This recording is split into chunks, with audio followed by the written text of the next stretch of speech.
And welcome to the regularly scheduled meeting of the Carson City School Board. It is 6:30 and I am calling this meeting to order. We will begin with agenda item 1, adoption of the agenda. And I would note that agenda item 12 will be pulled at this time because there are no changes currently recommended to that policy. So I'll make a motion to approve with the change noted. Second. okay, we have a motion by trustee Casiopo and a second by trustee Varner. Do we have any further discussion from the board? Do we have any public comment on the motion to adopt the agenda? Seeing none, all in favor? Aye, and the motion carries. We'll move on to agenda item 2, which is flag salute. Oh, actually, before I do that, I do want to note that trustee Mike Walker is absent today, and that is excused. He is presenting tonight at the Lyon County School Board meeting because he is a principal in Lyon County. So he's presenting his school's plan tonight. So his absence is excused. So agenda item 2 is the flag salute with trustee Joe Casiopo. Flag of the United States of America and to the republic for which it stands, one nation, under God, indivisible, with liberty and justice for all. Thank you. Agenda item 3, superintendent's report for information only. Mr. Fueling. Good evening, trustees. Thank you, President Crossman. Welcome back to a school year. School started 7 days ago, and it was an exciting start to the year. Lots of smiles, at least at the elementary level, middle school, high school kids. You know, sometimes they're too cool for that part, but it was still great to see them all coming in. A huge thank you to our custodial crews led by Dave Silva, our maintenance crew led by Virgil Berry, and IT folks. Mr. Medeiros Raymond is here for a long summer of getting a lot of things ready for the school year. That is a ton of work, and it happens very much behind the scenes, and I think it's just forgotten about to a great extent with a lot of staff, and there's a lot that goes on there. So thank you to all of those employees. Thanks to all returning staff for making the right decision to come back, and thanks to our new staff for making the right decision to start here. On Monday, we had the state superintendent, Joan Ebert, and deputy superintendent for the state, Anne Marie Dixon, joined me at Mark Twain and Carson Middle School to see some of the beginning of the school year activities. It was great. I think it was an eye-opener for them to see some of the great things already happening. So that was fun. Day 7 of the school year, we are still adding students. So traditionally we will keep adding students very slowly through the first semester. But I will note, just to bring it up, that our kindergarten numbers are down compared to our other elementary grade level classes this year. So part of that may be the change in the start date for kindergarten. That would impact it a little bit. But also that we've seen that trend, right, over time. So I guess just letting you know that we're still within range of what we budgeted. So we're doing okay, and we still do expect to add kids as the year goes on. And that is my report. Thank you. We'll move on to agenda item 4, board reports and board member comments for information only. Let's begin with Carson High School activities. I see a representative, and if you could just introduce yourself with your name for the record, and then I'll learn it too. Hi, my name is Paulina Perez Roque. I am this year's school board representative. I also have we have another school board representative, but she is currently in girls varsity, and she's playing today against Reed. Talking about the soccer games, boys soccer played yesterday, and the first meet for cross country was August 19th. To continue, Stuco had their team building welcome was August 3rd this summer. And as well during the summer, Blue Crew hosted their freshman orientation and center to kickoff. And it went really smooth, and everyone had a lot of fun, especially the freshmen. Stuco is now hosting Senior Sunrise August 25th, and FFA, Future Farmers of America, is doing an ice cream social August 25th as well. Theater Arts had auditions for Puffs yesterday, and they had really good results as well. Future Business Leaders of America have started recruitment and have been searching for new people. And lastly, our first football game, it will be this Friday, and Blue Crew will be hosting a tailgate to help with freshmen's togas, and it'll be free for them if they participate. Thank you very much for that report. Do we have anyone from Pioneer Academy to report tonight? Seeing none, we'll move on to the Nevada Association of School Boards. Trustee Varner? I do not have a report. However, I did hand out to each of you a draft 2024 event calendar for NASB for upcoming events, just for your information. And then just for information too, on the annual conference starting, I do have some information on the time because the email didn't have it. So the workshop on open meeting law will start November 30th at 3 o'clock. And there's a joint meeting at noon that day. So if you are making travel arrangements, let Renee know if you are interested in attending that. Go ahead. And I have no reports from school since I was out of town.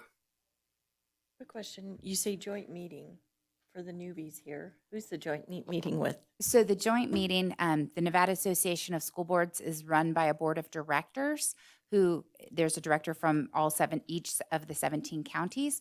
And then there's an executive committee consisting of the officers and representatives from Clark, Washoe, a rural representative, and past presidents.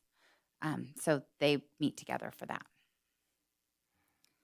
Okay, if there's no other information on Nevada Association of School Boards, and Trustee Varner, you do not have a report for the school. Okay, Trustee Walt, do you have a report?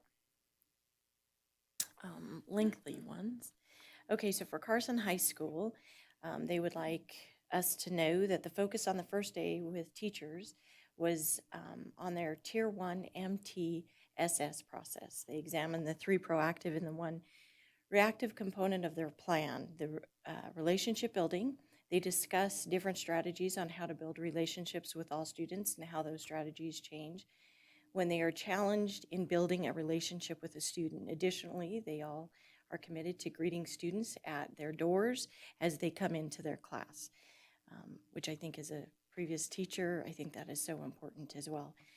High yield instruction, they modeled a high yield instruction strategy and pointed out some of the main components that made increasing a rigor a focus point.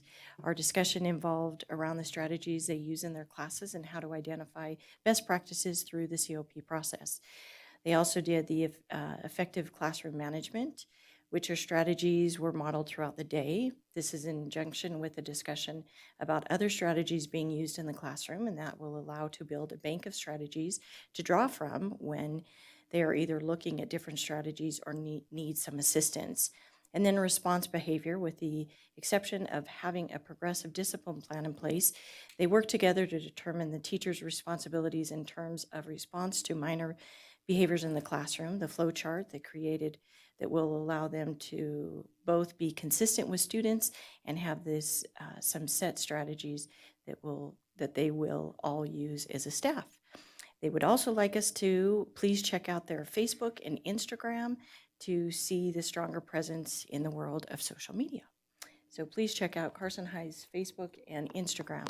For Empire Elementary School, 5 things that they would like the families to know is please allow your child or children to be at school every day, and on time, read with them every night, practice the math facts with them every night, and please allow them to talk with you about Empire's weekly social and emotional learning topics.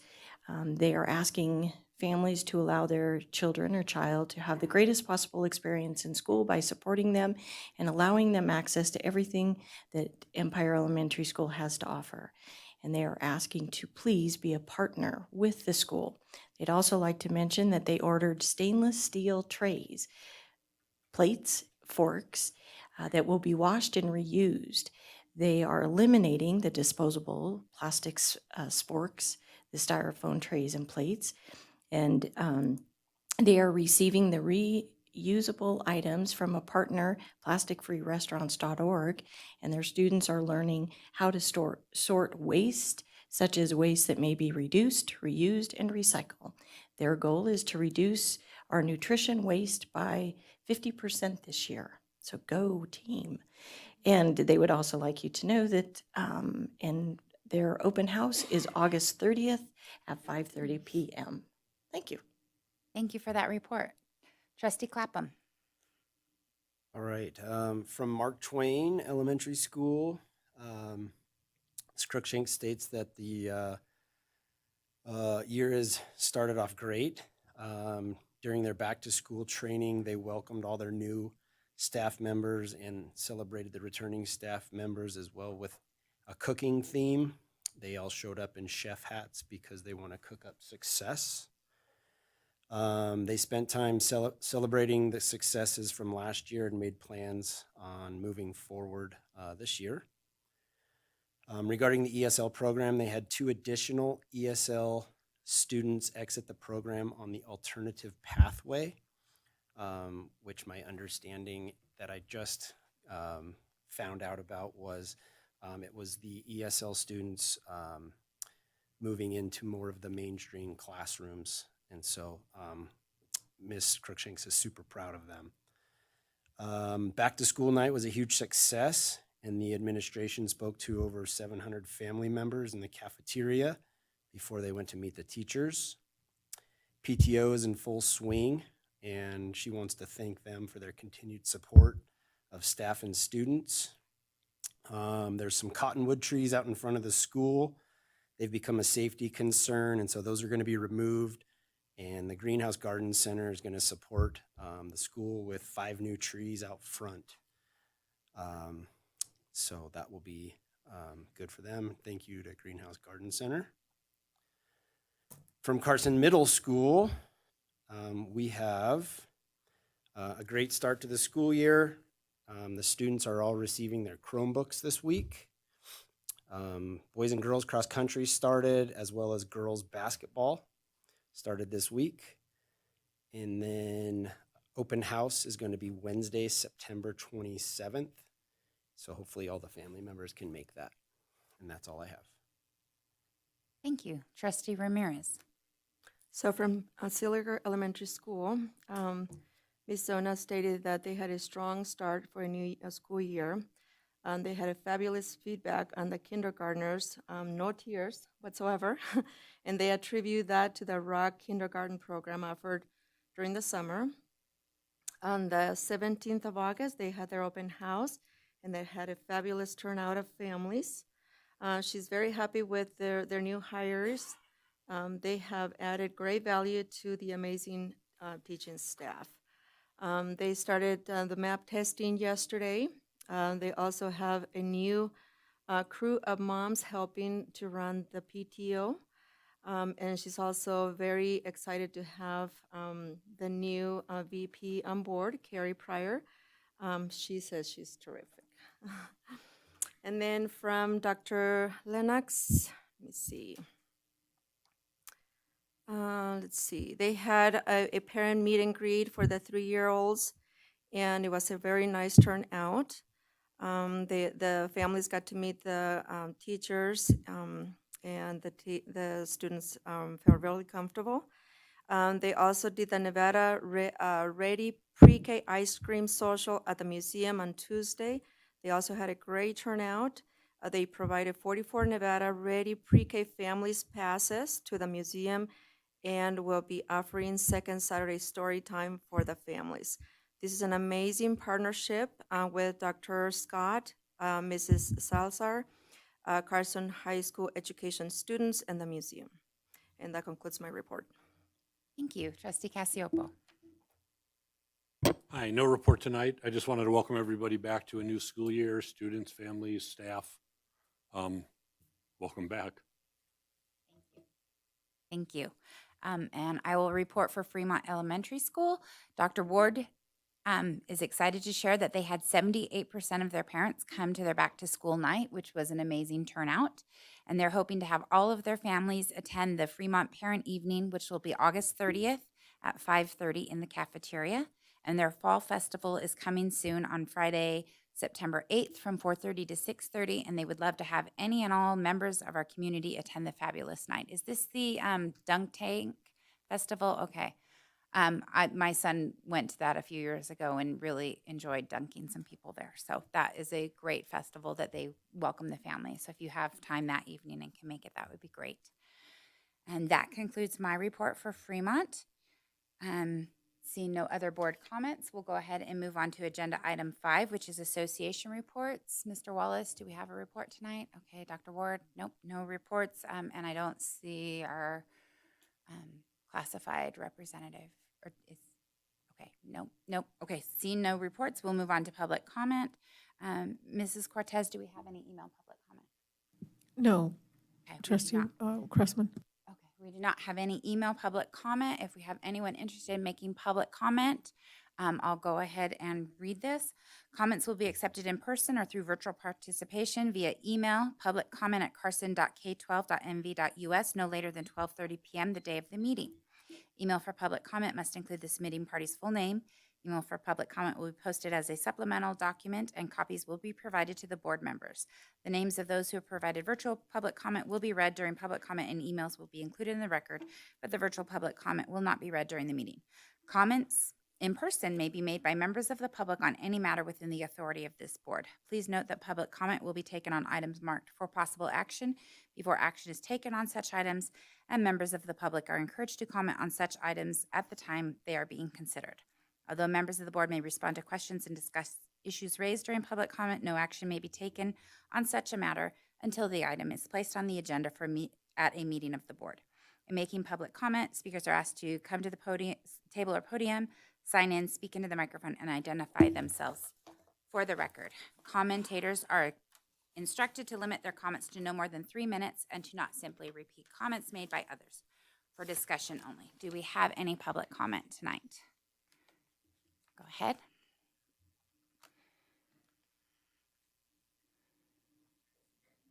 Yeah, it'll turn green when you press it. Miles Humphreys for the record. Congrats everybody on the new school year. There's a couple things that I want to bring up. And I've been talking with certain parents and certain people throughout the community and taking a look at the jobs in the districts. We're hurting with jobs across all the district. And looking at some of the things that could possibly help that and talking to some of the parents, starting the school, it needs to be brought up for discussion. Starting the school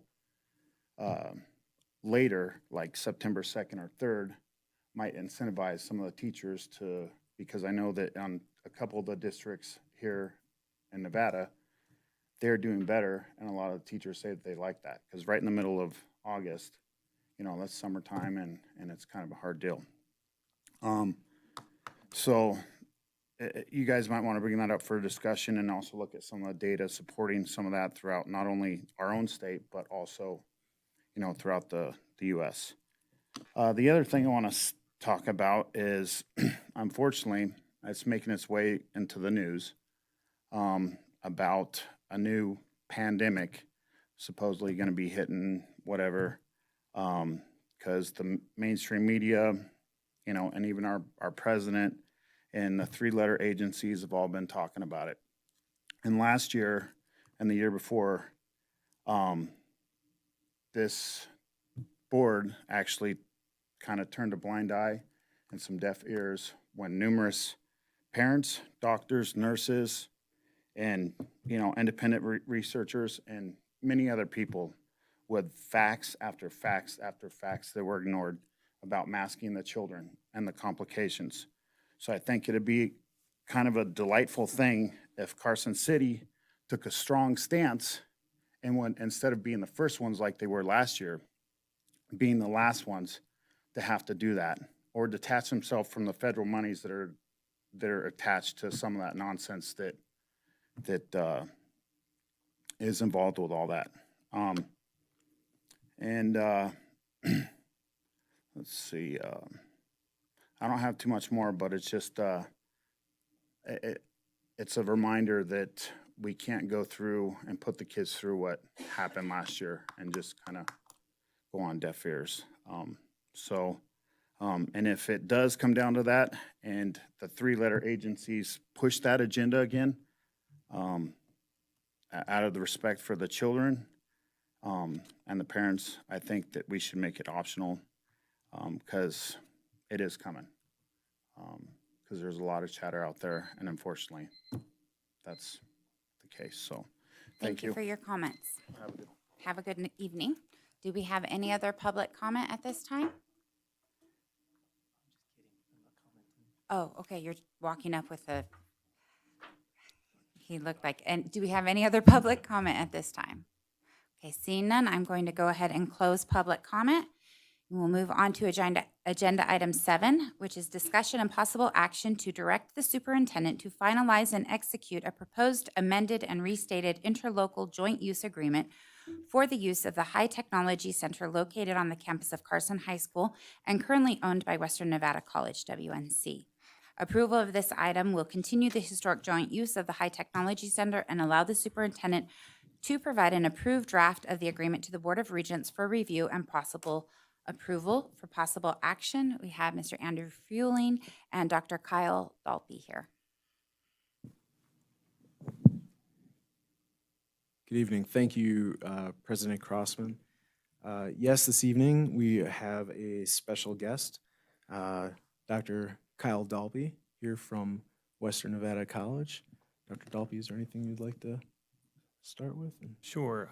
Kyle Dalpy, president of Western Nevada College. I want to thank you for allowing me to make a few comments. I want to thank the board and the entire school district for their partnership with Western Nevada College. We've been able to put through hundreds of students through our dual enrollment Jumpstart program that many of them, I actually can hand them a college certificate, whether that's a certificate or diploma, 2 or 3 weeks before you hand them their diploma in high school. And that's it's quite an achievement. It gets them 2 years ahead of either a transfer program or out into the workforce. And so we appreciate the partnerships over the years. It was we are one of the Jumpstart programs that was first founded in the state and right here in Carson City. And so we appreciate that. And so with that, I can I'll talk about the agreement after you tee it up. Okay. Appreciate it. Thanks.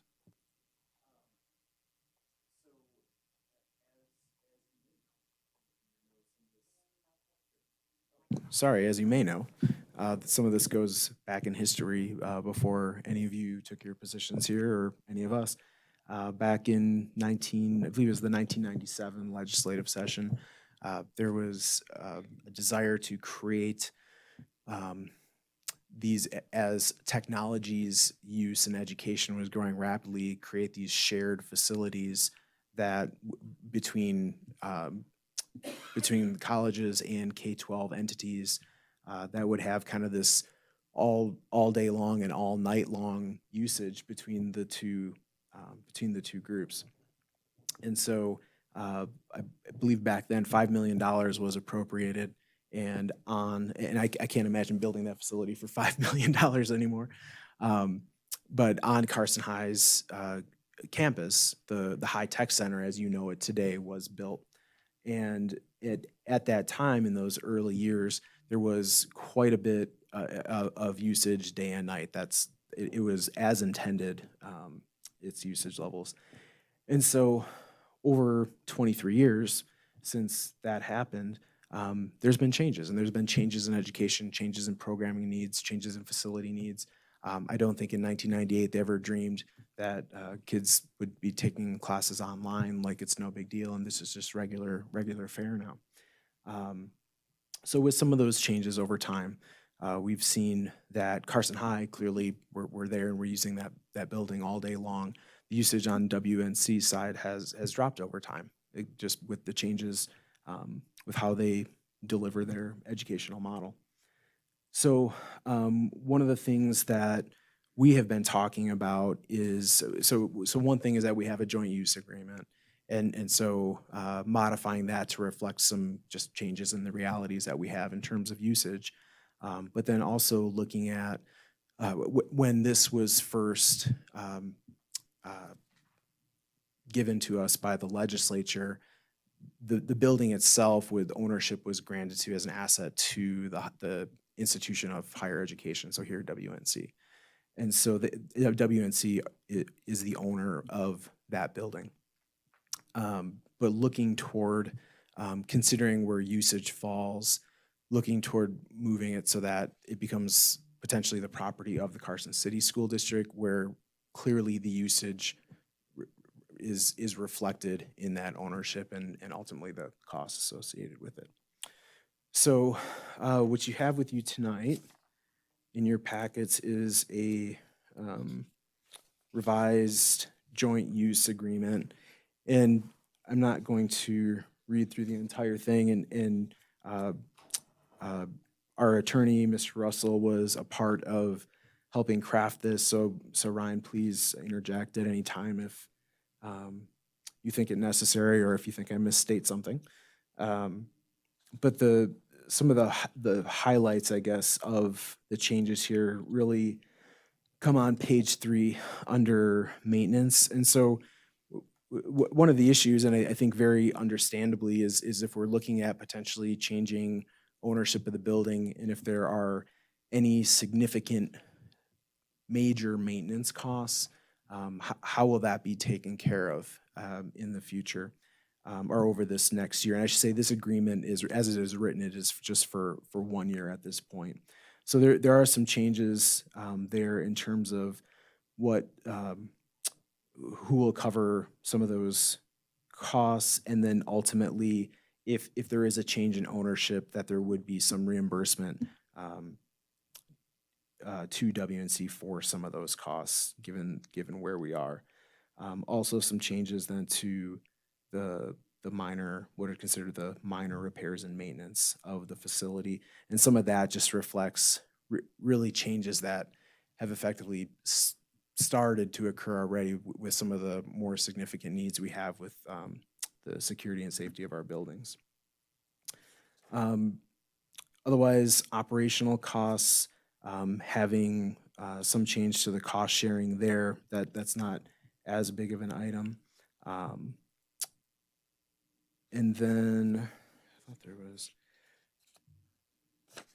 there are some changes to technology, although it didn't quite come up as red line, but that really just, it reflects what is currently in place at the high tech center right now after years of changes being made to how the technology is shared there. And I should point out too, with the name, the high tech center, right? The initial basis of it was to provide this great technology for educational purposes.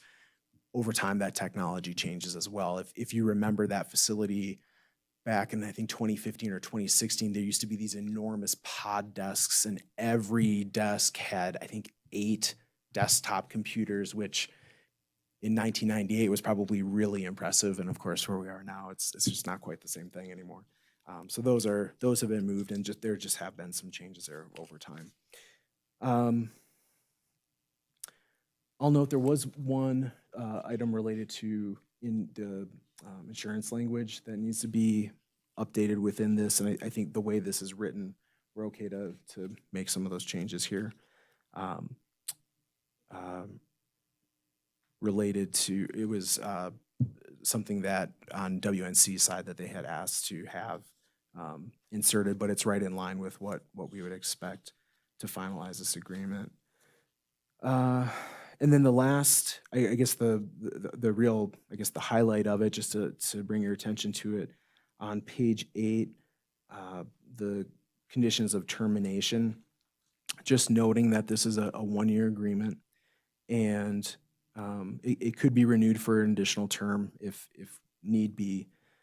But again, in that very last then paragraph notes, it's the intention of the parties to make some effort to have a transfer of ownership of the building, and not, in recognizing that it's in both parties' best interests. We're not, there's no intent for like legal action to make this happen. It's just recognize this as, I think after 23 years, just really recognizes where we are, and this is probably best for both parties.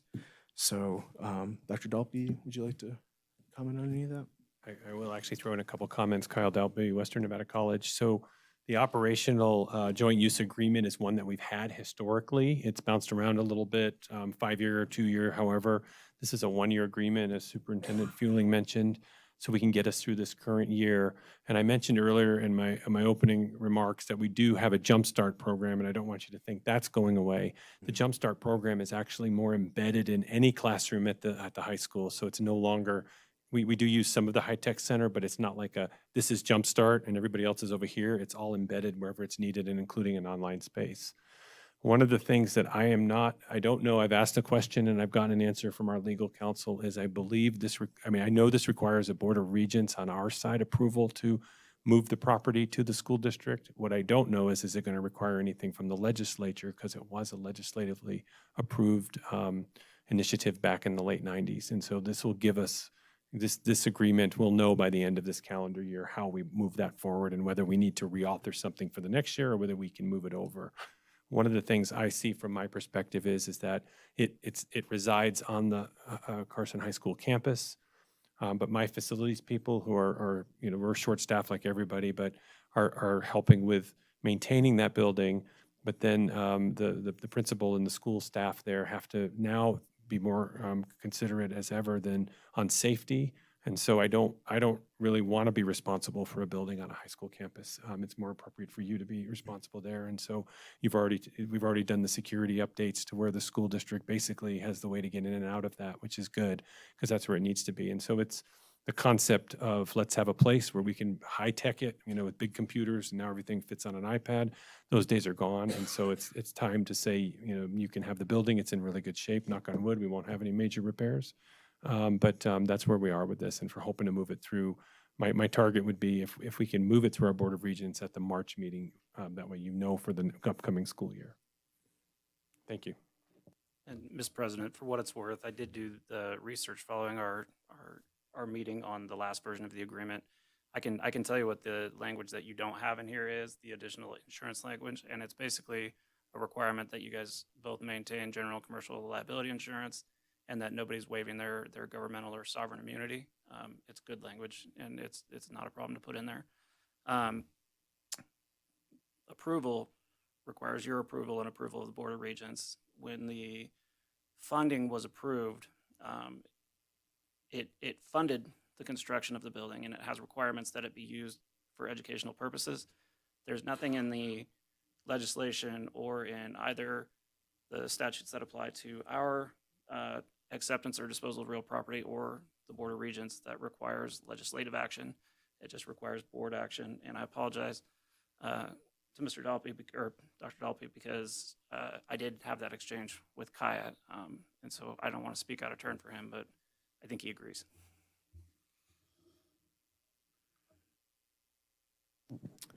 So with that, if there's any questions, happy to take them. Go ahead, Trustee Cassioppo. Just when I read through this, it's fine. But I noticed on page 3, section Roman numeral 3, maintenance, the last paragraph, you,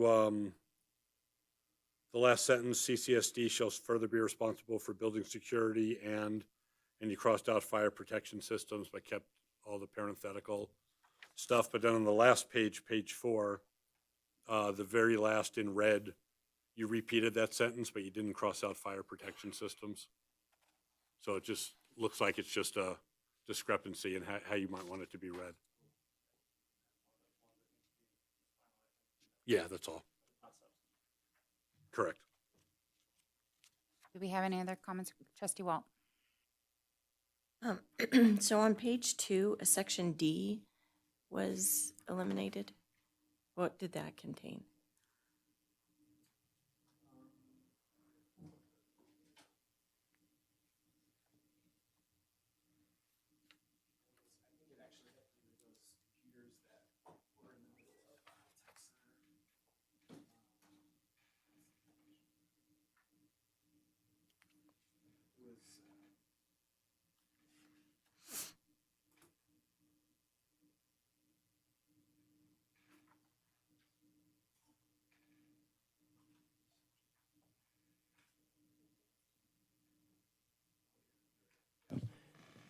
The interactive learning center. So what I was talking about before, that middle section that had all of the computers in that, it was taken out because it just doesn't exist anymore. So sorry, that doesn't show up very Okay. clearly, but the language was D was the interactive learning center.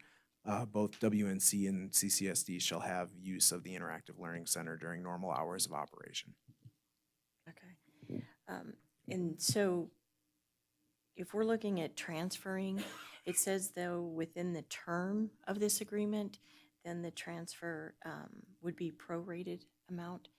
And so if it's not within the term, what are we looking at? It's just going to be a give? I can help with that if you guys want. Sure. So the agreement is written specifically as a 1-year agreement to effectuate a transfer. The idea being is if in the first 2 months of the agreement, the HVAC goes out, that would be an expense that WNC would bear. But if they transfer the property, that's going to be an expense that runs directly to the benefit of Carson City School District. And so we would need to reimburse that on a prorated basis. So if we had 10 of the 12 months of the use of life in that year, we would need to calculate with Spencer how much of the total amount we would have to reimburse. And with the renewal, in the event that the agreement does not renew, the provisions of this agreement remain in effect, so that if in year 2 we extended this agreement for another year, the proration would just be a longer proration if it happened in the first year. Okay, thank you.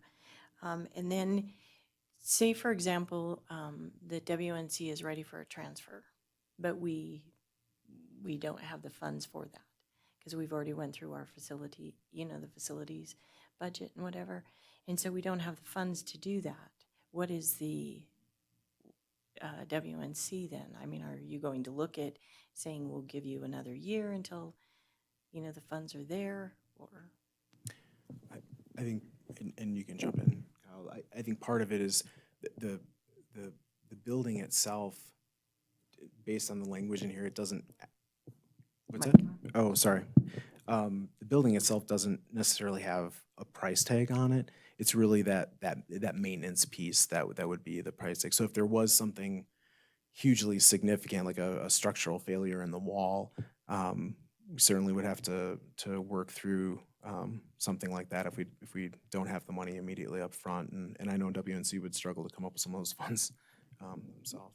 Yeah, so Kyle Dalpy, Western Nevada College. So again, and this is a joint use agreement for the current academic year through June 30. So whenever we are able to work through the terms of a transfer, that transfer could, it could happen, it probably won't happen right away. I would say target date would be July 1 of 2025. So if something were to happen in the year and we're looking at that proration and there was a reimbursement, we would definitely work with the district on recouping what we could when we could, but I wouldn't want to delay the transfer at that point.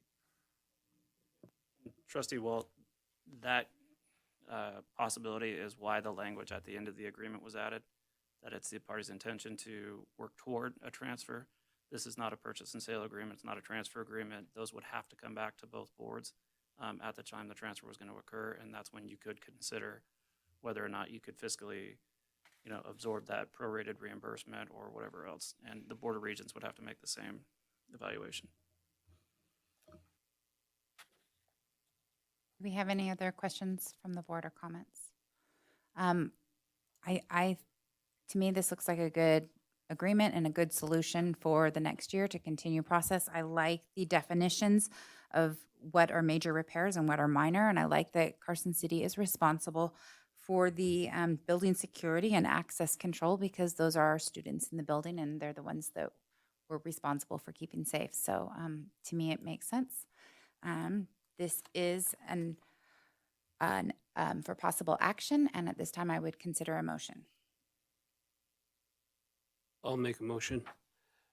Before I do though, Ryan, do we need to add the language about the insurance? No, I think go ahead and make your motion, and I'll help you maybe amend it a little bit once you have it on the record. Okay, thank you.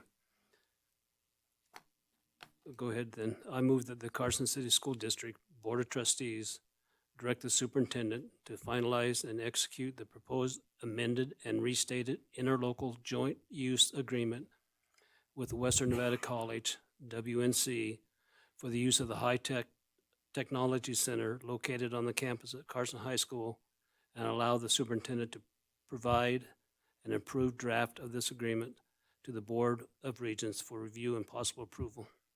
That was a perfect motion. We have a motion by trustee Varner and a second by trustee Cassiopo. Do we have any other further discussion among board members? Seeing none, do we have any public comment? Seeing none, all in favor? Aye. The motion carries. Thank you very much. Move on to agenda item.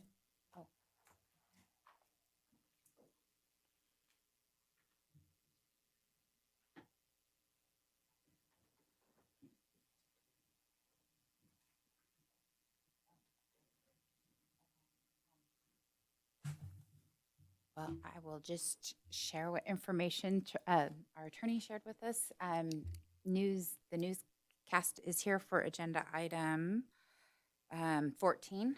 If there's any desire to move this agenda item to be discussed next, we'd have to have a motion to do that, if you'd like to go with that, or if we can proceed in the way that our agenda. So you don't need a motion. You have the ability to take items out of order. Oh. And you can do that. It's just moving it up on the agenda, frankly, in your discretion, but you can definitely Okay. ask the board if they're okay with it. Okay. Board, are you okay with that? Okay. Does it have any impact on Does it have any impact on any of the people who are here waiting to present? Dr. Medina was going to get out of here early, and now he's going to wait for one. Why don't we do Ricky and then we can, is that? Yeah. Sure. We'll go ahead and do agenda item 8, and then we're just kind of do this. So agenda item 8, adoption of the Carson City School District test procedures and security plan for the 2023-2024 school year as required by NRS 390.275. Dr. Ricky Medina. Yeah, so Ricky Medina for the record, and thank you for having me. And it's really deja vu. It's a repeat pretty much of everything I said last year. So everything pretty much is the same in this document except for the dates. With our testing statewide, pretty much everything is the same as it was last year at this time. All the tests are the same. The only exception is we've been told that the end of course exam for math and ELA for high school students won't be required this year. We're also in the same place. Last year at this time, we didn't know what the 11th grade college and career ready test was going to be. We had been doing the ACT for 5 years, and then it switched to the state went out to bid for a different test vendor, possibly. They had some hiccups, and so they ended up doing the ACT again for one more year. We're still waiting for the state to decide what tests they're going to do this year. The purpose of this manual is to make sure that students that take tests throughout the state have the same experience regardless of where they're at, what classroom they're in. also to protect the integrity of the test, make sure that nothing ends up on the internet. And then in doing so, to make sure that there's not any testing irregularities. Last year, we had 9 minor testing irregularities. 3 of those were kids with cell phones. They didn't have the cell phones during the actual test. It was more, the test was over, you're walking out of the classroom and the kid's cell phone goes off, or they pull out their phone to call their parents. And it's like, well, they had their phone during the test, so that's an irregularity. The other 3 of the other ones were like students that like either finished early and then passed a note to another kid, like, hey, how many questions do you have left, or hurry up so that we can go to lunch, that type of thing. They weren't about cheating on the test or anything, but those were irregularities. And the other ones were just kind of oddball things, like a kid that drew a picture, really awesome picture on their scratch paper, didn't write any like math or ELA material down, but had a really awesome picture, refused to turn their scratch paper in at the end. So that's an irregularity. All of our test coordinators for the district, which are our VPs, we've had 1 new one this year, but they've been a test coordinator and a VP in the past. So pretty much everybody is coming in with experience. We meet monthly. All the sites have their test security plans. The only 2 big things I would mention is 1, participation. It's required that every student participates in state assessments.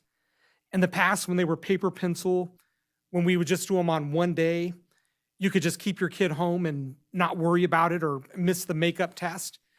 But now our test windows are so big, the test window is going to be 6 weeks long. So if your kid's going to show up during those 6 weeks, they're going to end up being tested. And it's necessary because if we don't test 95% of our kids overall, as well as in each individual subgroup, then that impacts a school's star rating. So a 5-star school could be dropped down to like a 3-star school just because a few kids didn't participate. The other thing that I've been getting phone calls about this year are homeschooled students. So in the past, the only homeschool students that have ever asked to participate in state testing have been students that wanted to take the ACT. There's only been like a handful of those. This year, there's been a few student parents that have asked if they can take like the MAP assessment or the SBAC assessment at the end of the year.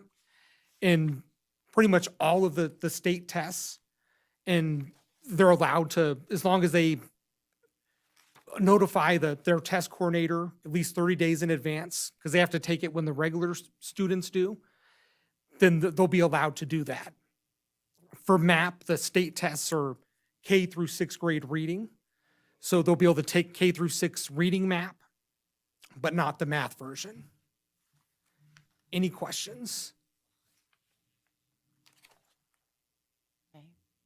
Do we have any questions? Seeing no questions, thank you for that very thorough presentation. This is an action item. Go ahead. I move that the Carson City School District Board of Trustees adopt the Carson City School District Test Procedures and Test Security Plan for the 2023-2024 school year as submitted in accordance with NRS 390.275. Second. We have a motion by trustee Cassioppo and a second by trustee Ramirez. Do we have any other further discussion or comments from the board? Do we have any public comment? Seeing none, all in favor? Aye. And you're approved to give tests this year. Thank you. Thank you. At this time, we'll move on to agenda item 14, which is discussion and possible action to direct the superintendent to execute an attorney-client fee contract with the France Law Group to represent the Carson City School District, joining other school districts in pursuit of claims for damages against several social media platforms in what is termed a social media mass litigation. There is no fiscal impact to the Carson City School District attendant to approval of this item. For possible action, Mr. Andrew Fueling with support from Mr. Ryan Russell. Thank you, President Crossman, AJ Fueling for the record. This evening, I bring an opportunity to join what is termed a mass action lawsuit. And if you want more formal definition of how that differs, I think we can go to Mr. Russell, who can provide a better explanation than I. But the important part of it ultimately is there are many districts across the country that are joining on with this France law group to, it's really two things, to bring recognition to the fact that there needs to be a change in social media practices that target our youth because of the impact it's having on them, and then to recognize the need for some kind of financial compensation to school districts who have had to add lots of staff and lots of programming to try to deal with the mental health and behavioral issues that are likely attributed to social media. And that is a real cost. And I know we haven't spoken about it at great length, but I know if you would talk to any of the secondary principals and ask them what percent of, especially behavior issues that they deal with, are one way or another related to social media, because I have asked this question, and 95% plus is the answer across the board. So this is something that has taken up a lot of time. We talk about all the cyberbullying going on, right? Where is that happening? It's happening in social media. So I wanted to read a little bit of the letter that was sent to me a couple months ago.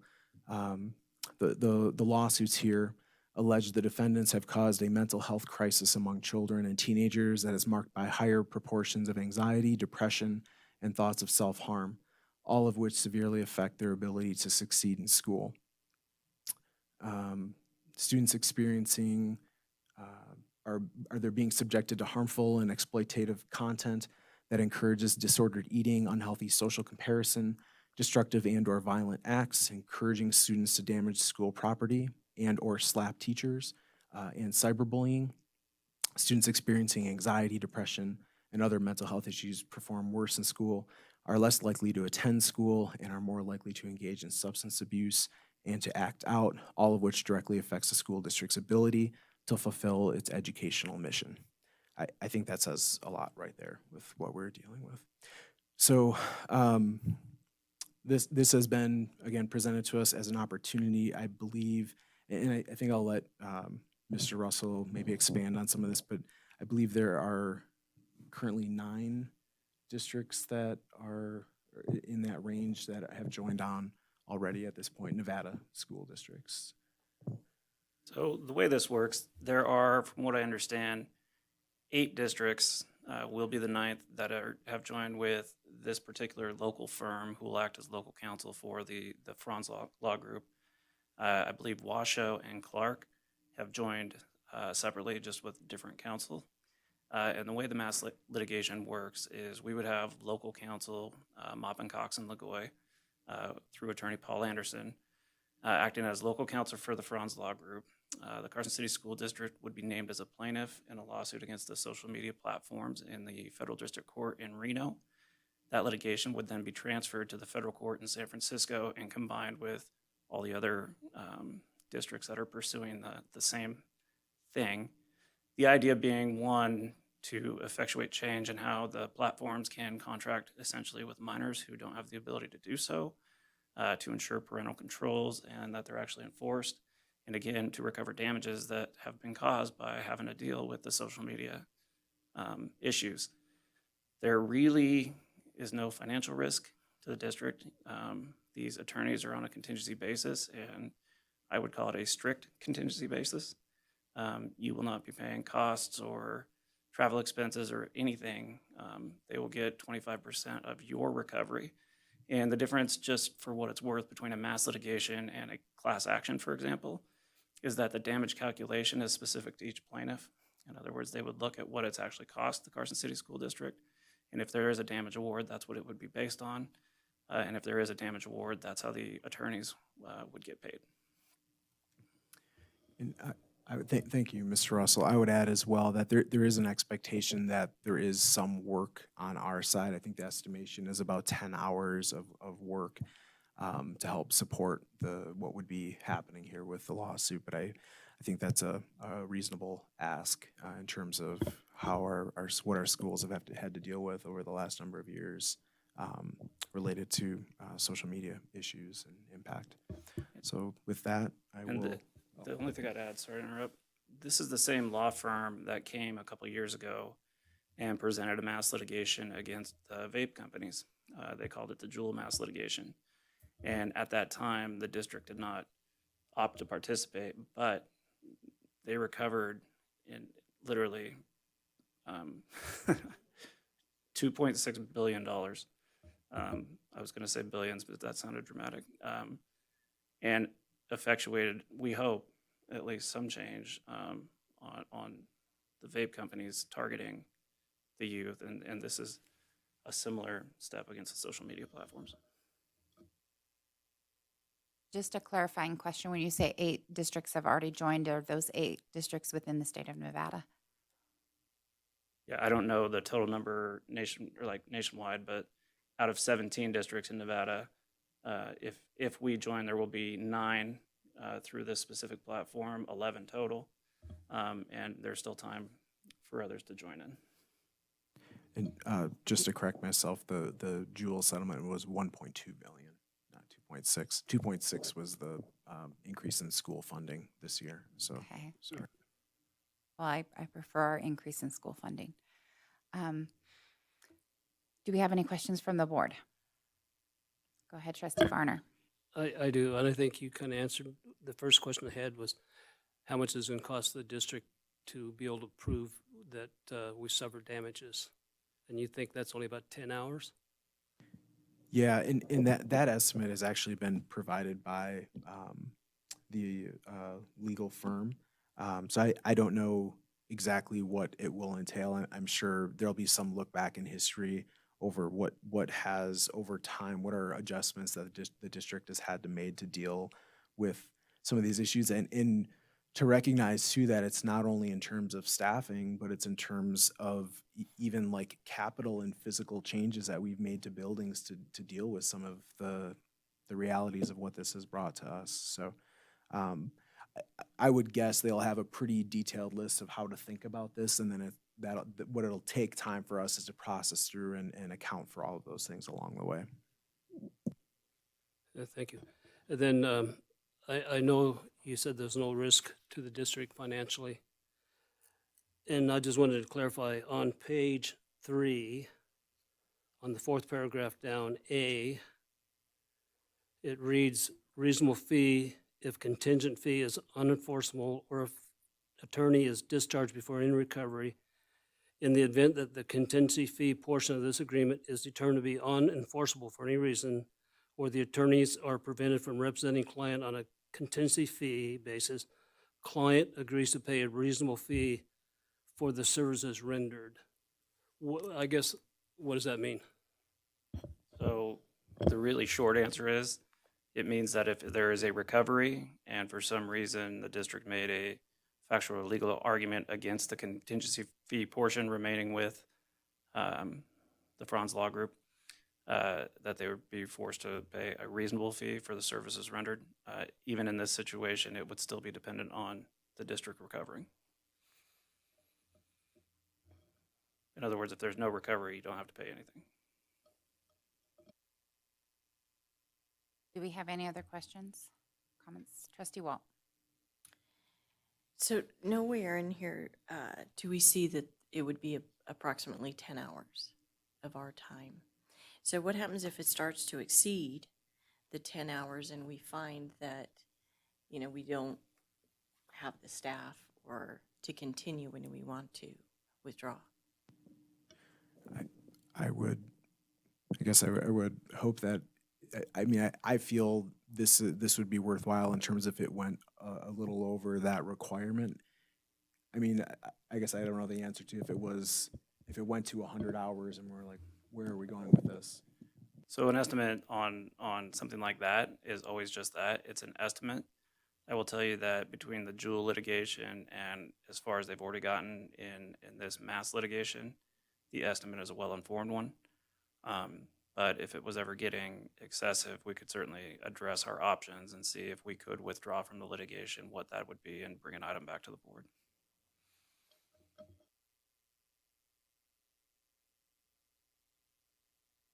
Do we have any other questions from the board on this?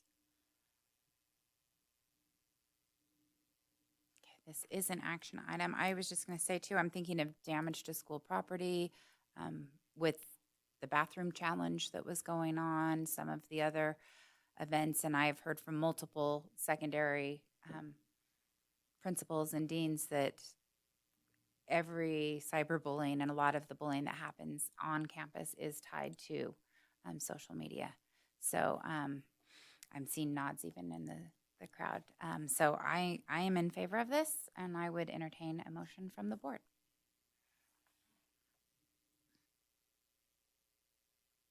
I'll go ahead. Yeah. I move that the Carson City School District Board of Trustees direct the superintendent to execute an attorney-client fee contract with Franz Law Group to represent the Carson City School District to join other school districts in pursuant of claims for damages against several social media platforms that is termed social media mass litigation, which has no fiscal impact to the Carson City School District.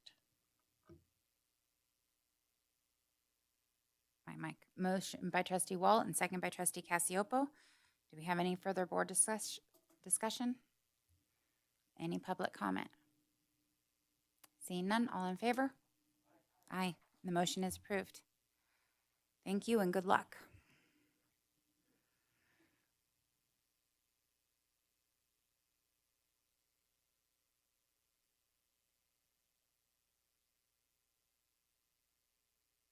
Okay, we'll go ahead. Okay, we'll go ahead and move on to agenda item 9, which is discussion on proposed changes to CCSD policy 406, assignment and transfers. First reading for discussion only. Dan Sadler.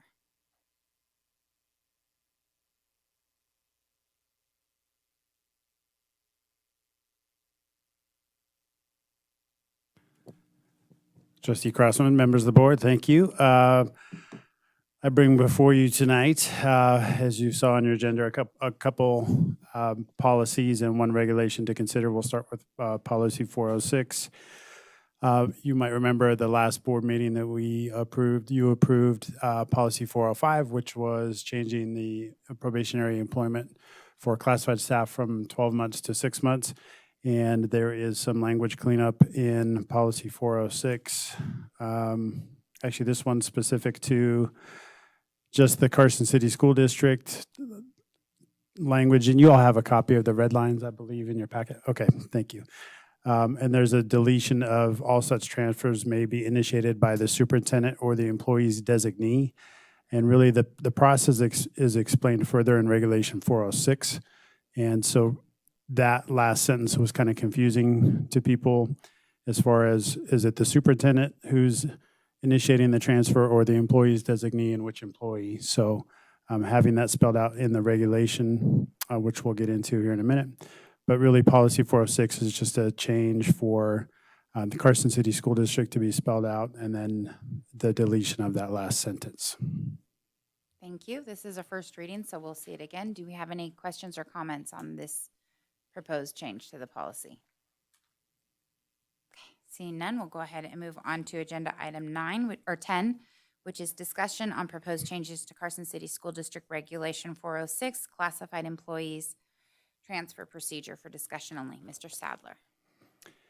Thank you, President Crossman, trustees of the board. I misspoke with policy 406 because I was thinking of regulation 406, specific to policy 405, classified probationary employment status that we updated from 12 months to 6 months. There's some additional language edits specific to regulation 406, which would change completing and submitting to the personnel office a classified transfer request form, and updating that to read as completing and submitting an application for transfer to human resources instead of the district personnel office. And then as you read further down, there are some additional language edits to include updating human resources throughout the document, replacing district personnel. And first reviewing the files of the Carson City School District employees. Do we have any questions on the proposed changes to this regulation or comments? Okay, seeing none, we will, they look like good edits. We'll move on to agenda item 11, which is discussion on proposed changes to CCSD policy 408, promotion, first reading for discussion only. Mr. Sapp. Okay, thank you, President Crossman. I keep saying trustee. Members of the board, policy 408 was originally adopted August 29th, 1979. And the modifications that you see here are reflective of 44 years of negotiations that did not keep up or did not update the policy really. So I would have only been 5 years old when this was approved initially, so I can't speak to all of those changes. But in going through the most recent negotiations, you'll see that from time to time there are changes specific to some of the language that's listed there. Again, you'll see a reference to the 12-month probationary period changing to 6-month so that we have congruence with the newly adopted changes, again, in policy 405. There are a few language edits suggested to better ensure consistent language throughout all of our policies. So reference to the Carson City School Board of Trustees as opposed to what is currently listed. Also employment with the Carson City School District as opposed to just employment in general. And updating the process of seeking a promotion from making a written application to submitting an application with human resources as opposed to district personnel. Do we have any questions on the proposed changes to policy 408 or comments? Okay, seeing none, this is a first reading as well, so we will see that policy again. We'll move on to agenda item 13, which is discussion on proposed changes to Carson City School District Policy 426, payment of sick leave, first reading for discussion only. Mr. Sadler. Thank you, President Crossman, members of the board.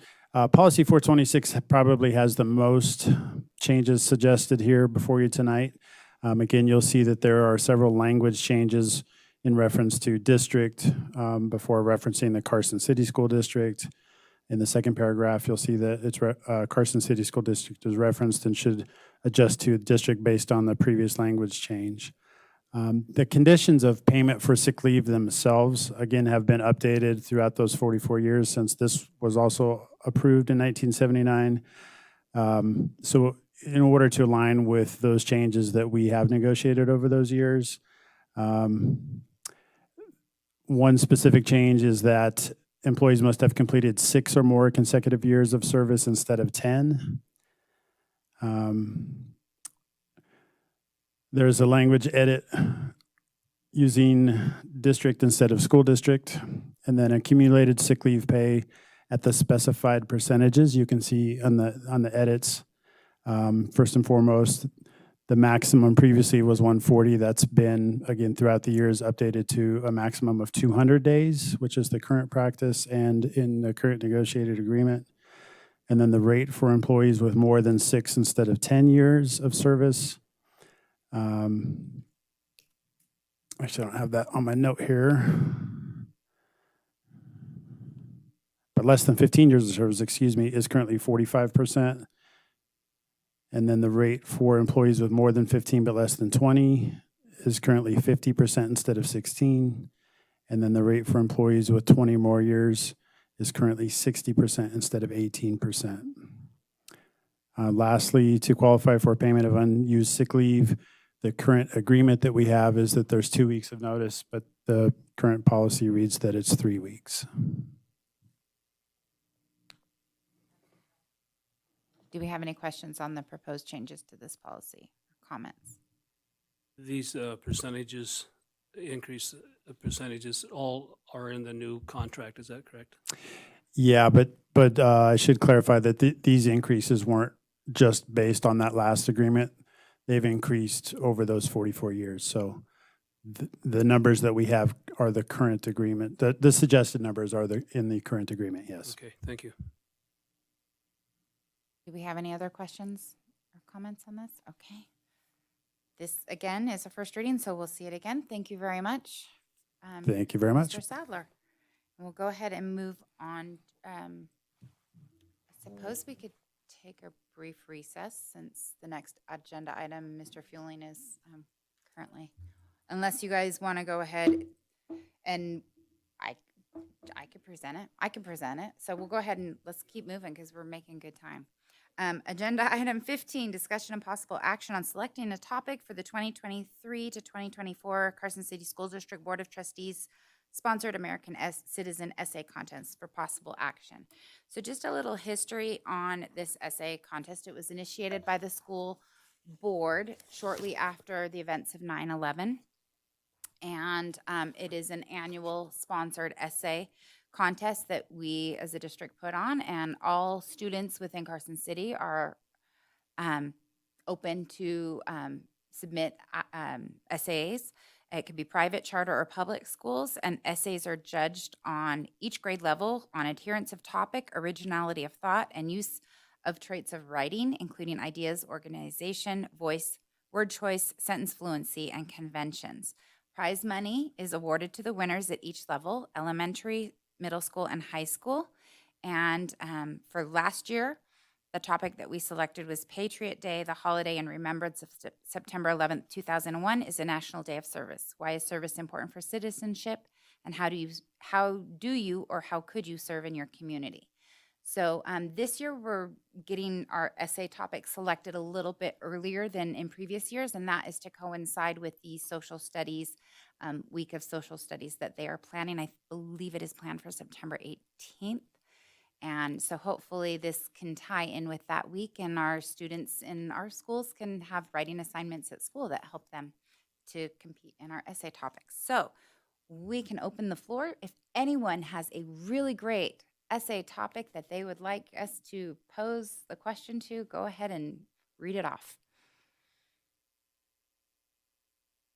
We're taking from the possible topics that were provided to us, correct? You can make your own. We've had these same topics in the last. I don't like going rogue.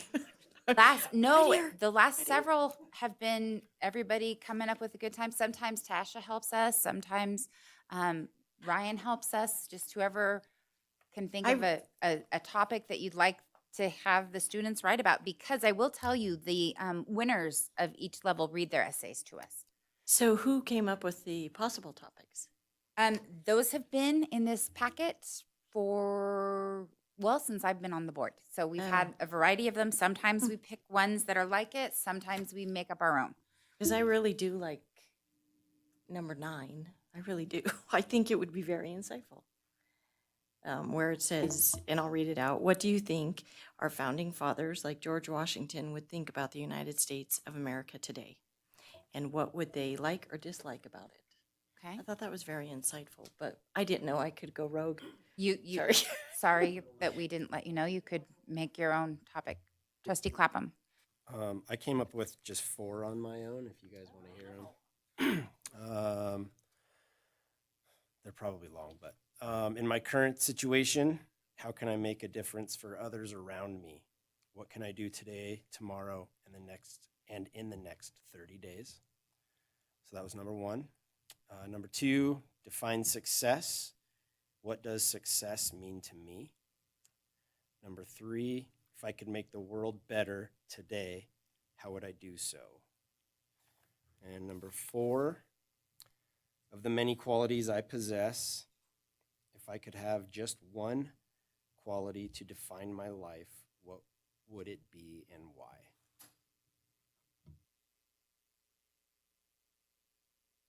Well, it should we can tie it into social studies because it is the American citizen. So we usually have tied it into citizenship and, what being a good citizen. So that's kind of where I was going. I know As I was reading the possible ones, I was like, oh, they're all about that. And I kind of wanted to hear what how kids want to make. How kids want to make like the world a better place and how they can use their qualities to influence our communities. I like that idea. I want to figure out how to include the tie-in to maybe my school or like even like my family, my school, my community? What improvements can I make to do somehow? Do we have any other? I have one other.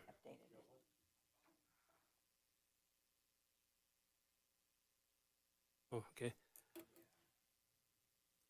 I found one that I kind of liked. You have been selected to choose the hero or patriot for a new postal stamp. Who would you choose and why?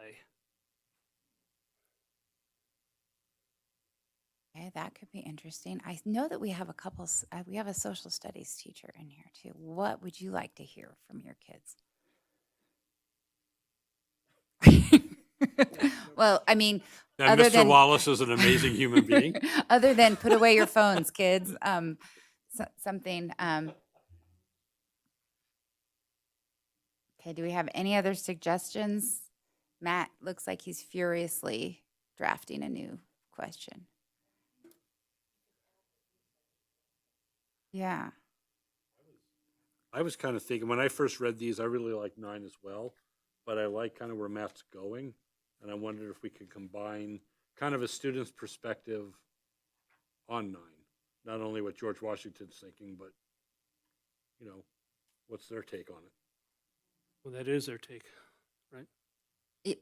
Yeah, I just I want to make sure that we make the question broad enough to get responses, but also narrow enough to not get Too far out there? everything. So, And I would add that we also recognize that this is also going to be for elementary school students, Right. right? So we want to make it appropriate to them as well. yes. Well, I have a lot of others, but they don't really tie into, I kind of went down the route that Okay. trustee. And I Blackman do was think the going. idea of a hero on a postage stamp is kind of an interesting, because it is, then they would write about, I just hope it's not too short. It I may guess, be would a little my- short, But maybe if they write how they could be like that person. Or, and then how you said with community, they could add, how would that hero affect our community or how they affected them, their community, and kind of expand Yeah. on that to make it a better place to get his in there. That's what we do here. This one is not a very scripted So, agenda item. number 9, if I could advise George Washington on how to make our country a better place, what would I tell him? I don't know. That was just, I don't know. Sorry, Rich, could you read yours about the stamp again? let's see. You have been selected to choose the hero or patriot, whatever you wanted to word it, for a new postal stamp. Who would you choose and why would you choose them, I guess? And why? That could be.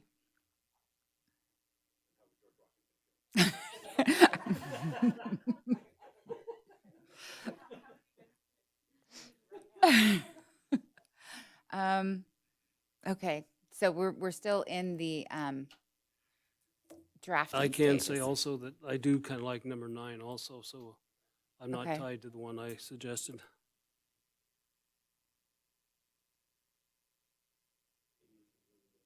They could. It could be. Yeah, they tend to, they get some good instruction on how to address, Yeah. And they tend to be well thought out essays. at least the winners. We don't read all of them. Right. Just kidding. I've never won. I also was trying to come up with something about the fires in Hawaii, of how people can assist, the people of Hawaii or something like that, but I couldn't quite come up with a real good.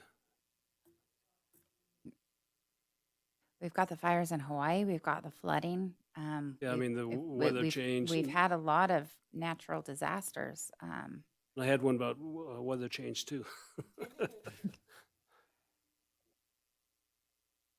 I still am leaning towards 9. I like 9. I like several of the topics that have been presented, but 9's still standing out for me. Okay, do our elementary kids know enough about the founding fathers to have an opinion as to what they would like and dislike about it? Right. I'm seeing an elementary school And I think principal if with they, a question, with a not completely, but I would think an elementary student, maybe they wouldn't speak for all the founding fathers, but they could, focus on one. yes, we are welcome. I mean,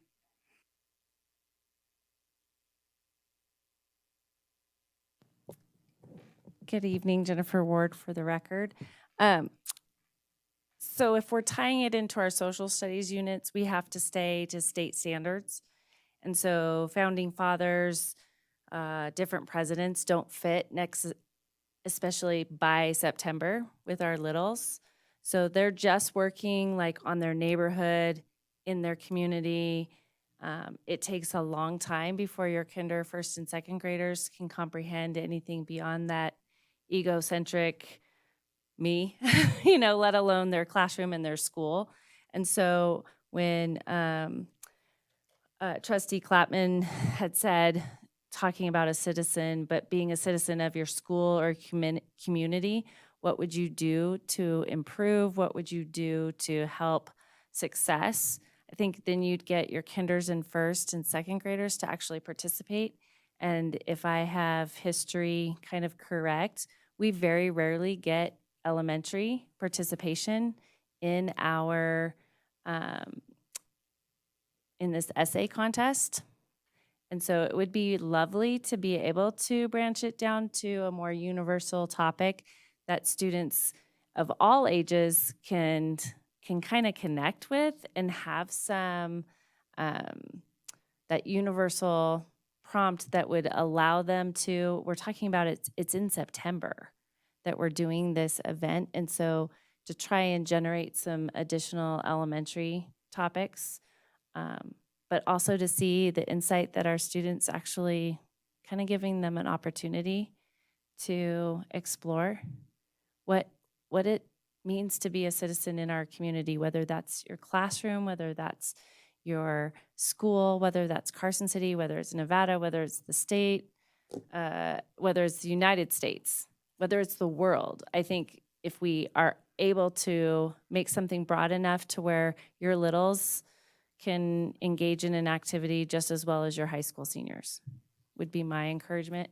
And so it also would tie to our standards for both social emotional learning in our elementary, which is what your behavior and how you treat others has a ripple effect.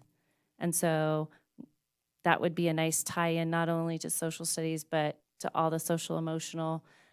We talk about it with the cyberbullying. What we say online travels real quick.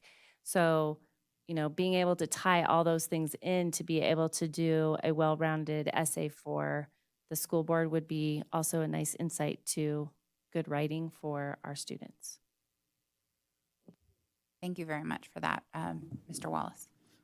Brian Wallace, Eagle Valley staff member for the record. Just echoing exactly what Dr. Ward said with allowing everyone a better opportunity. Over the past few years, several years of studying through these, they have been wonderful topics, but they also have been a little maybe research heavy. And where, as she was saying, the littles don't have the access, sixth graders may not also because they're ancient civilizations and focusing on societies. And that societal constructs. Being this early in the year, seventh grade is just barely starting on foundations of America and the arrival of Europeans here. And then eighth grade is starting with Constitution, moving into founding fathers and founding figures. So if you did focus it a little more broadly on citizenship, on community, I think we might see a bigger breadth of students able to tackle this. And then something else maybe for your consideration for next year, depending upon the topics you want to look at, like number 9, is this shifting when this is within the year? instead of being so early on in September, is pushing it into maybe February or March, where everybody is a little bit further along and have more of these research skills maybe in place and more of these topics along the lines of patriots, U.S. citizenship, and et cetera, are actually being directly taught at that point. I know September is always great because what it is we're trying to anchor it many times to Constitution Day. But one of the items we've tried to watch is relevancy with our students when it comes to just interjecting something in the middle. And then more and more of our students don't have a timeline of history like many of us grew up with. As that greatest generation has moved on, unfortunately from us, we don't have the same timeline anchors as our students do. So we do see that struggle from time to time that they don't know quite when things are. And so maybe shifting this to later in the school year might help address some of this. Thank you for that insight. Just, I was writing down some thoughts and I've got, what does it mean to be, and we could change it. It could be a good citizen or an American citizen in my family, classroom, school, and community. And then I was thinking of tying in a follow-up question with one of Matt's things on what can I do to improve? And he had more there and I didn't remember all of them. Like, and then, what can I do to make improvements today, tomorrow, and next month or something like that, so that maybe is that too much? Yeah, Jen's going, yes, for the littles, it's too much. I think one of the problems that we discussed in the past is the age difference in having one question, for seniors versus, somebody in elementary. So, It doesn't, but then we have to decide on 2 or 3, right? So we might be here a little longer. I guess, And if you do one, pose the first question, and then you add, how can I make it better as a second, for as they get older. So you do like a part 1 and a part 2, part 1 and 2.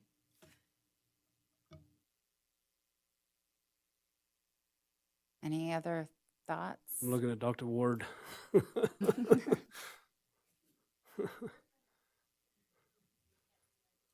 So, I mean, I just didn't know, like, what does it mean to be a good citizen in my family, classroom, school, and community?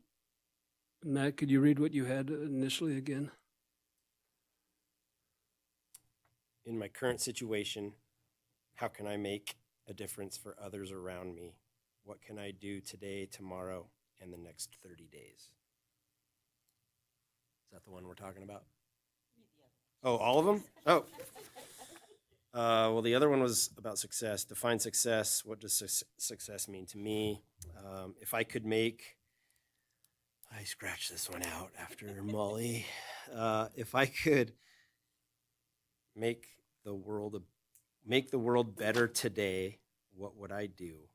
And then, of the many qualities I possess, if I could have just one quality to define my life, what would it be and why? That may be a little heavy for the elementary kids or.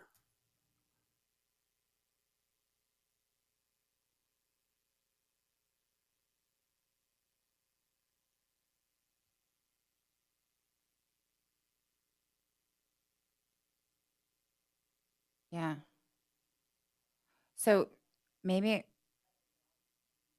okay, so what if we kind of combine? What does it mean to be a good citizen in my family, classroom, school, and community?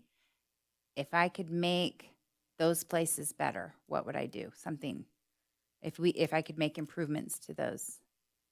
Does that tie in?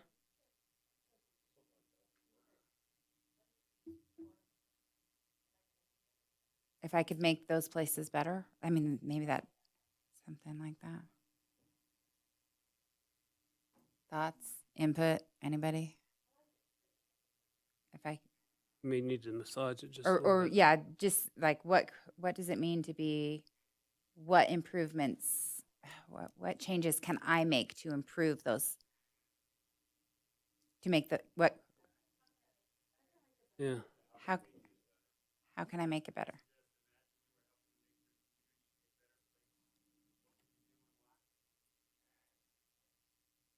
Ooh.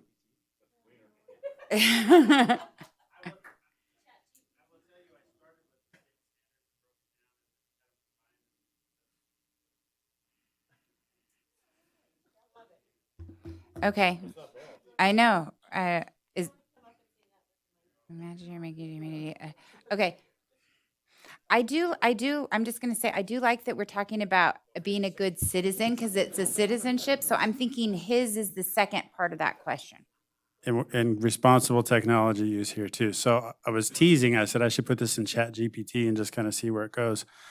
So I created a list of 20 prompts for a K-12 school district school board sponsored American Citizen Essay Contest, which gave me 20 prompts, which I narrowed down. I said, please make these appropriate for kindergarten through 12th grade Nevada State Social Studies standards, which it then broke it down by different grade levels. And I said, please combine these into 3 prompts that are suitable for all grade levels. And so the 3 suggestions were, what does being a good citizen mean to you? Use drawings, words, or both to explain your ideas. The second was, imagine you were helping to make your community a better place. What would you do and why? And the third was, think about a person from history who you admire. How did they show good citizenship, and how can you follow their example?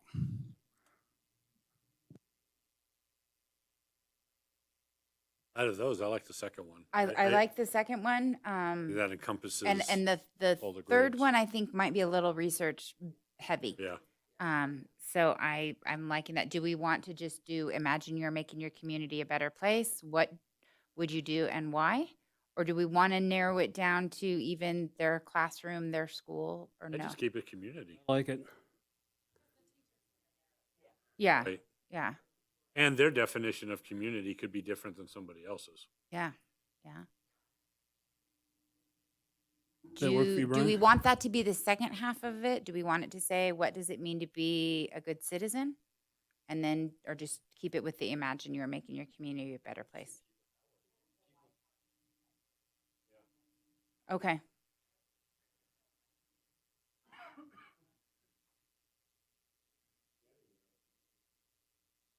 What would you do and why as a good citizen, what would you do and why? Okay, I got it. Here we go. Imagine you're making your community a better place. As a good citizen, what would you do and why? Did you get it, Renee?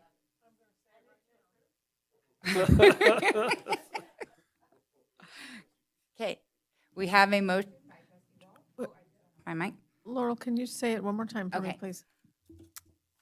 Imagine you are making your community a better place. As a good citizen, what would you do and why?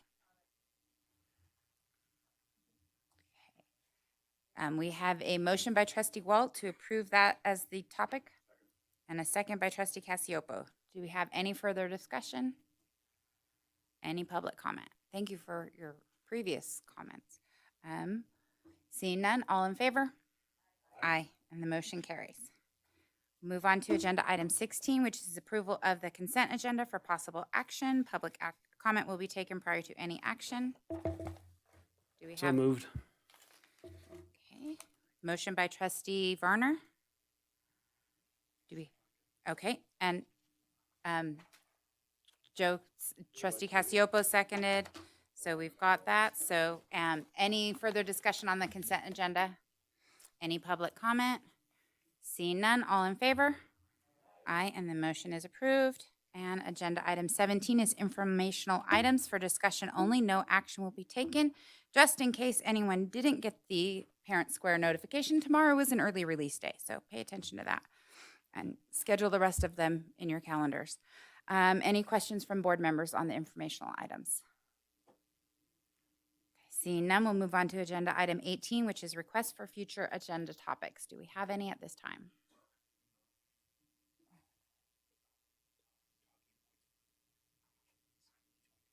I know, it's after this. It's not.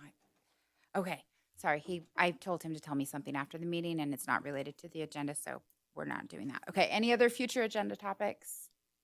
Any? Okay, we'll go ahead and move on to agenda item 19, which is adjournment. We're adjourned. Great job, guys.